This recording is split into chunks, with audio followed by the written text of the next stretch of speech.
जय सिया राम, सीताराम सीताराम, जय श्री राधे श्याम।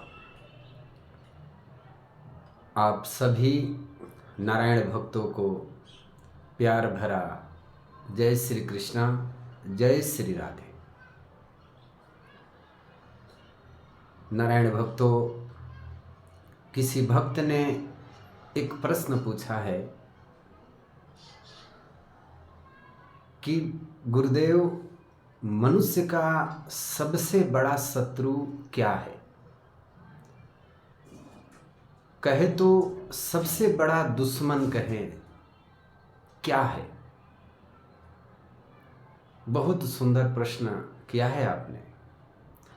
कहते हैं कि यही सब जिज्ञासा होती है जब हम भक्ति मार्ग में बढ़ते हैं। प्रभु की माला, प्रभु की भक्ति जब हम समर्पण भाव होकर के करते हैं तो हमारे मन में जो प्रश्न आता है वह भी अद्भुत है।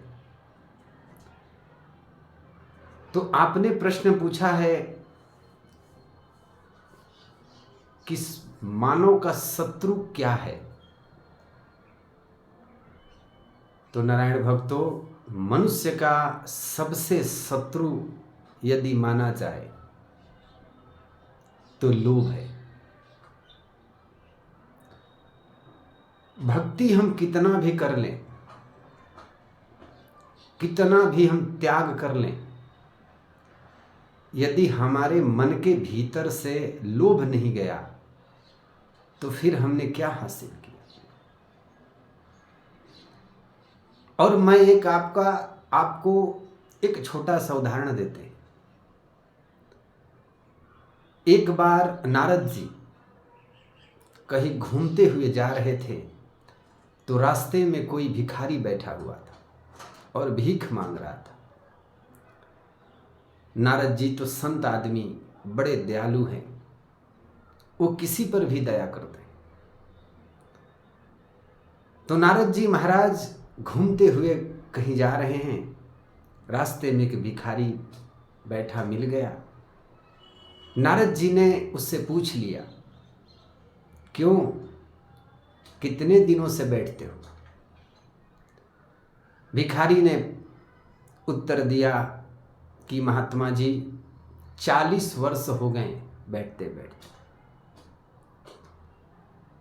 फिर नारद जी ने पूछा, कितना कमा लेते हो?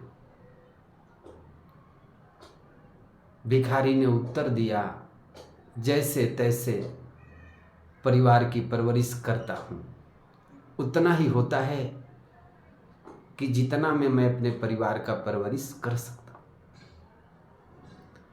नारद जी महाराज तो बड़े दयालु हैं, उनको दया आ गई। नारद जी महाराज सोचने लगे, मुख मलिन है, शरीर पर वस्त्र नहीं है, कपड़े चारों तरफ से फटे हुए हैं, बड़ा गरीब आदमी है बेचारा। तो नारद जी महाराज ने एक पत्र लिखा और पत्र लिख करके भिखारी को दिया। भिखारी ने पूछा, ये क्या है महात्मा जी? उन्होंने कहा कि भाई, इस पत्र को लेकर के तुम कुबेर के यहाँ चले जाओ और तुम्हें जितना धन चाहिए, जितना आभूषण चाहिए, तुम्हें मिलेगा। भिखारी के पास कमंडल भी टूटा फटा था। नारद जी महाराज की पत्र को लेकर के और कुबेर की नगरी में चला। अलकापुरी, अलकापुरी कुबेर की नगरी है।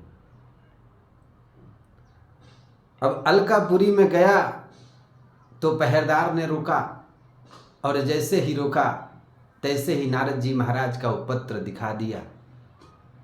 अब नारद जी महाराज का जो सिग्नेचर है उसे देख करके कौन रोके? बोले, पधारो साहब, आओ। ऐसे करते करते कुबेर के ऑफिस तक, कुबेर के महल तक पहुंच गया। कुबेर ने पूछा, कौन हो और यहां तक कैसे आए? भिखारी ने तुरंत नारद जी महाराज का जो पत्र था उसे कुबेर जी को दिखला दिया। कुबेर जी ने देखते ही थोड़ी हंसने लगे। आइए आइए साहब, बैठिए बैठिए। भाई नारद जी महाराज ने पत्र भेजा है, किसकी मजाल जो रोक दे और जो कह दे वो ना हो। अरे नारायण के यहां भी वो बिना परमिशन के आते जाते हैं, इतनी चलती है उनकी। अब कुबेर जी ने वो देखा, उन्होंने जाकर के माता अन्नपूर्णा से कहा कि मां, नारद जी ने एक व्यक्ति को भेजा है और ये पत्र देकर के भेजा है। माता ने कहा कि भाई नारद जी ने भेजा है तो क्या पूछना है, जो मांगता है उसे दे दो। अब कुबेर जी ने अपने भंडार खोल करके भंडार से देने लगे। 15 दिन के बाद नारद जी ने सोचा ये चल करके जरा देखूं तो सही कि वो आदमी वहां बैठा है कि नहीं। अब नारद जी महाराज ने देखा तो व्यक्ति वहां बैठा नहीं है। तो नारद जी महाराज ने सोचा कि चलो बेचारा अच्छा बड़ा गरीब व्यक्ति था, चलो उसका भी कल्याण हो गया। पर नारद जी महाराज ने सोचा कि जरा देखूं तो सही कि वो आदमी आजकल बंगले उंगले बनवा करके कहां रह रहा है।